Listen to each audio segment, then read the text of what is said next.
Hi friends, Saleem പള്ളിവട്ടം എന്ന YouTube ചാനലിൻ്റെ പുതിയ വീഡിയോയിലേക്ക് എല്ലാവർക്കും സ്വാഗതം. ഇന്നത്തെ വീഡിയോ തംബ്നെയിൽ കണ്ട പോലെ തന്നെ മത്തിയുടെയും ശർക്കരയുടെയും ഒരു കോംബോ വീഡിയോയാണ് ചെയ്യുന്നത്. അപ്പോൾ വെൽക്കം ടു മൈ ചാനൽ.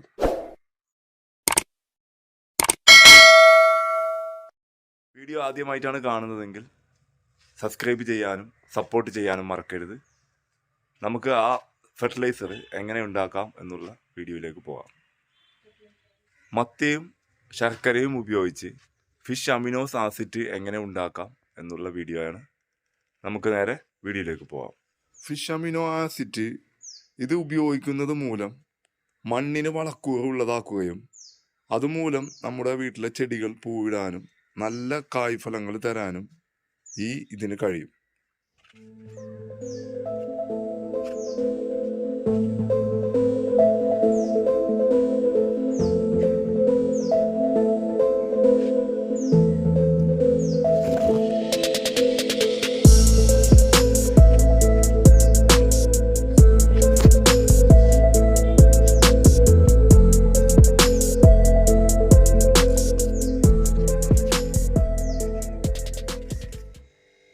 അപ്പോൾ ഇന്നിവിടെ ചെയ്യുന്നത് മത്തിയും ശർക്കരയും പിന്നെ ഒരു കൂട്ടം കൂടി ഉണ്ട് കേട്ടോ.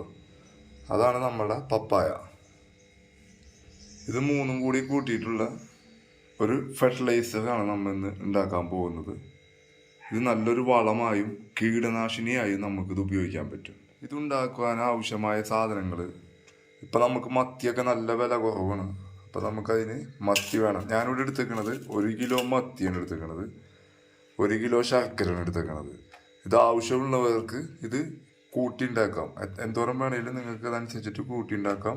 അതനുസരിച്ചിട്ട് ഈ പപ്പായ ഒരു 100 ഗ്രാം മതി നമുക്ക്. അപ്പോൾ 1 കിലോ എടുക്കുമ്പോൾ 100 ഗ്രാം മതി. ഇപ്പോൾ 2 കിലോ എടുക്കുമ്പോൾ 200 ഗ്രാമിൻ്റെ ഒക്കെ അതുപോലെ നമുക്കത് അതേപോലെ കൂട്ടി കൊണ്ടുവരാം കേട്ടോ. ഇത് ഇതേപോലെ തന്നെ ഒരുമിച്ചിട്ടാൽ ഇത് അലിഞ്ഞു ചേരാനായിട്ട് ഒരുപാട് താമസം പിടിക്കും. അതുകൊണ്ട് നമുക്കിത് ചെറിയ ചെറിയ പീസുകളായിട്ട് കട്ട് ചെയ്യണം. അപ്പോൾ ഞാനിത് ഫുള്ളായിട്ട് കട്ട് ചെയ്തിട്ട് വരാട്ടോ. ഇതിൽ വെള്ളത്തിൻ്റെ അംശം പാടില്ല കേട്ടോ. ഒട്ടും വെള്ളത്തിൻ്റെ അംശം ഇല്ലാതിരിക്കുന്നതാണ് ഏറ്റവും നല്ലത്. നമ്മുടെ പപ്പായ, മത്തി അതൊക്കെ നമ്മൾ അരിഞ്ഞ് റെഡിയാക്കി വെച്ചിട്ടുണ്ട്. ശർക്കര ഒക്കെ നല്ലോണം പൊടിച്ച് വെച്ചിട്ടുണ്ട്. നമുക്ക് ഇനി ഇതിന് ഒരു ജാറും കൂടി ആവശ്യമുണ്ട്. ജാറെടുത്ത് വെച്ചിട്ടുണ്ട്. പപ്പായ തൊലി കളയണ്ട, തൊലിയോട് കൂടി തന്നെയാണ് കട്ട് ചെയ്യേണ്ടത്. ഇത്തിരി ചെറിയ പീസ്, കുറച്ചുകൂടി ചെറിയ പീസ് ആക്കണം. ജാറിലേക്ക് നമുക്ക് തട്ടായിട്ടാണ് ഇട്ട് കൊടുക്കേണ്ടത് കേട്ടോ. ആദ്യം ശർക്കര ഇടണം, പിന്നെ മത്തി ഇടണം, പിന്നെ കുറച്ച് നമ്മളെ പപ്പായ ഇടണം. അത് കഴിഞ്ഞ് മത്തി, അത് കോമ്പോ ഇട്ടിട്ട് ലാസ്റ്റിൽ ശർക്കര വന്ന് മൂടണം. ആ ലെവലിലായിരിക്കണം നമ്മത് വെക്കേണ്ടത് കേട്ടാ.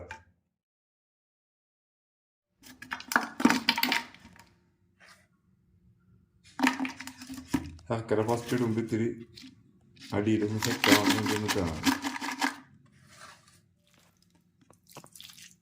ഇനി നമ്മൾ ചാളിടും കേട്ടോ.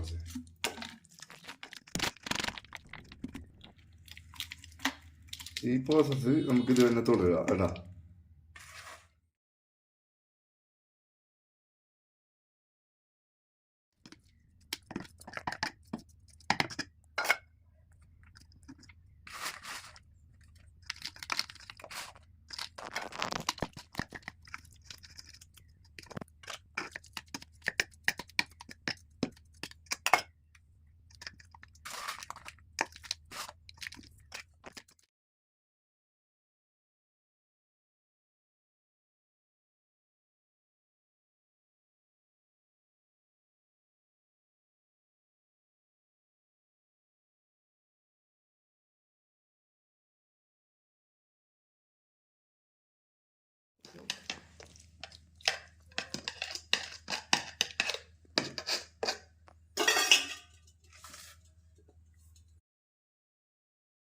നമ്മൾ ഫൈനലായി.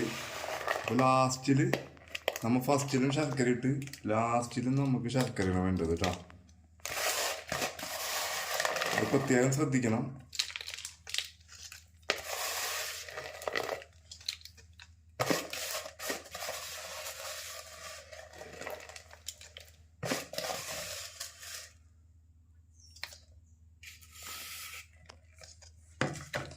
പിന്നെ ഇതിൻ്റെ ഒരു മുക്കാ ഭാഗം ഈ എന്ത് കുപ്പി എടുത്താലും എന്ത് ഭരണി എടുത്താലും മുക്കാ ഭാഗം വരാൻ പാടുള്ളൂ. ബാക്കിയുള്ള ഭാഗം കാലിയായിട്ട് കിടക്കണം. അതാ നമ്മളുടെ പരിപാടി എല്ലാം കഴിഞ്ഞ് ഇനി നമ്മ ഈ കുപ്പി ടൈറ്റ് ചെയ്തിട്ട് ഇരുട്ടുള്ള സ്ഥലത്ത് എടുത്ത് വെക്കണം. അതായത് സൂര്യപ്രകാശം കൊള്ളാത്ത സ്ഥലത്ത് വെക്കണം. പിന്നെ ഇതിൻ്റെ അകത്ത് ഞാൻ പപ്പായ ഇട്ടേക്കണത് എന്തിനാന്ന് വെച്ചിട്ടുണ്ടെങ്കിൽ ഇതിൻ്റെ പ്രവർത്തനം പെട്ടെന്നാവാൻ വേണ്ടിയിട്ടാണ് പപ്പായ ഉപയോഗിക്കുന്നത്. പിന്നെ ഇത് ടൈറ്റ് ചെയ്യുന്നത് നല്ല ടൈറ്റ് ചെയ്യണം. ഇതിൻ്റെ ഉള്ളിൽ ഗ്യാസ് തിങ്ങി നിൽക്കണം. ഇതിൻ്റെ കാൽഭാഗം ഇങ്ങനെ സ്പേസ് ഇട്ടേക്കണത് ഗ്യാസ് ഫോം ചെയ്യും. ഇനിയുള്ള കാര്യങ്ങൾ പ്രത്യേകം ശ്രദ്ധിക്കണം. 3-4 ദിവസം കഴിയുമ്പോൾ അല്ലെങ്കിൽ 4-5 ദിവസം കഴിയുമ്പോൾ കറക്റ്റായിട്ട് ഇതിനെ പതുക്കനൊന്നിങ്ങനെ തുറന്ന് ഇതിൻ്റെ ഗ്യാസ് ചെറുതായിട്ട് ഗ്യാസ് കളഞ്ഞതിന് ശേഷം രണ്ടാമതും ഇത് ടൈറ്റ് ചെയ്തിട്ട് ആ വെച്ചോട് തന്നെ വെക്കണം. അതേ പ്രക്രിയ 30 ദിവസം കണ്ടിന്യൂ ചെയ്തിട്ട് 30ാമത്തെ ദിവസം നമുക്കിത് അരിച്ച് ഇത് ഉപയോഗിക്കാം കേട്ടോ. അപ്പോൾ വീഡിയോ ഇഷ്ടമായെങ്കിൽ എല്ലാവരും ഒന്ന് സപ്പോർട്ട് ചെയ്യുക, ലൈക്ക് ചെയ്യുക, കമൻറ്റ്, സബ്സ്ക്രൈബൊക്കെ ചെയ്യുക.